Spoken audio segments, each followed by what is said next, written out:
dizia: juro que enquanto a idade me permita, empregarei fogo e ferro para romper o destino de Roma. Ele usou as mais brutais táticas de guerra: elefantes, gado, força e brutalidade.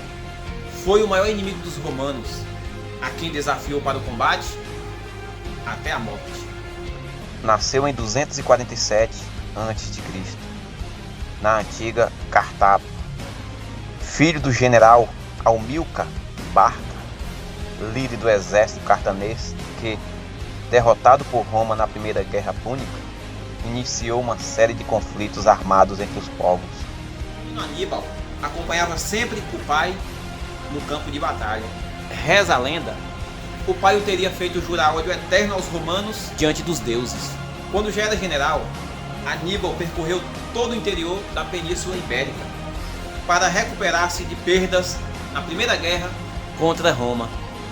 E ao fim de 2 anos, já com grande popularidade, Aníbal já se via preparado para enfrentar os romanos. Em 219 a.C., liderou uma das grandes façanhas da história militar, que manteve em xeque o Império Romano durante mais de uma década. Ele partira da Península Ibérica em 218 a.C., com centenas de milhares de homens e vários elefantes de guerra. Com eles, Aníbal cruzou o rio Rondano e atravessou os Pirineus e os Alpes, a fim de conquistar Roma. Ninguém havia realizado tal façanha antes. Napoleão Bonaparte o repetiria 20 séculos depois.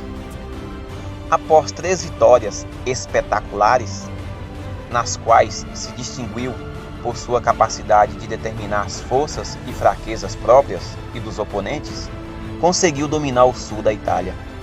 No entanto, em razão da falta de alimentos, reforços e das muitas baixas, Aníbal e seus soldados ficaram imobilizados por anos e não conseguiu atingir o seu objetivo, que era submeter Roma aos seus caprichos.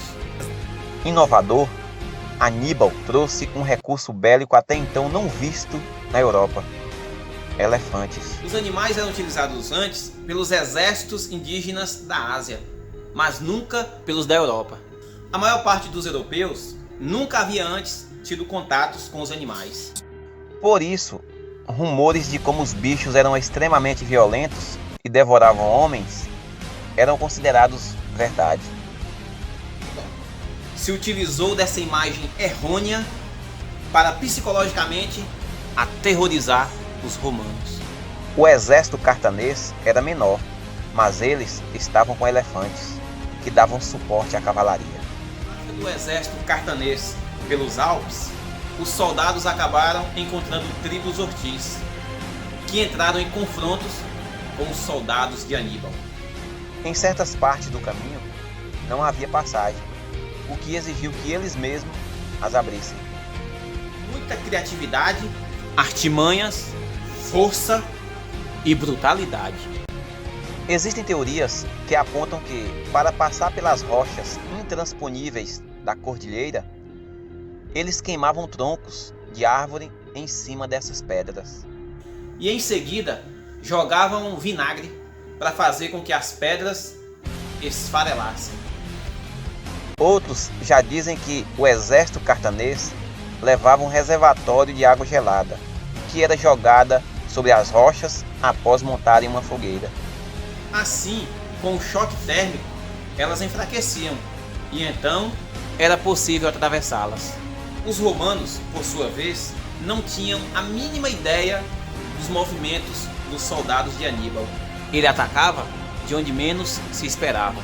Certa vez, cercado pelas tropas romanas, Aníbal os enganou com gado. Nos chifres dos animais capturados, os soldados colocaram tochas e as guiaram por uma colina próxima à vista dos romanos. Achando que eram os soldados de Aníbal, os romanos os seguiram até o local, onde foram surpreendidos por atiradores. A outra parte da tropa de Aníbal, experiente em manobras durante a noite, acabou passando pelo caminho desprotegido pelos romanos. sem nenhuma baixa. Aníbal foi um dos personagens históricos mais admirado por Sigmund Freud, o pai da psicanálise, que via paralelos entre a Roma combatida pelo general cartanês e sua Viena imperial. Várias das frases de Aníbal passaram para a história, mas a que mais exemplifica o homem Aníbal, o general, ou encontrarei um caminho, ou farei um.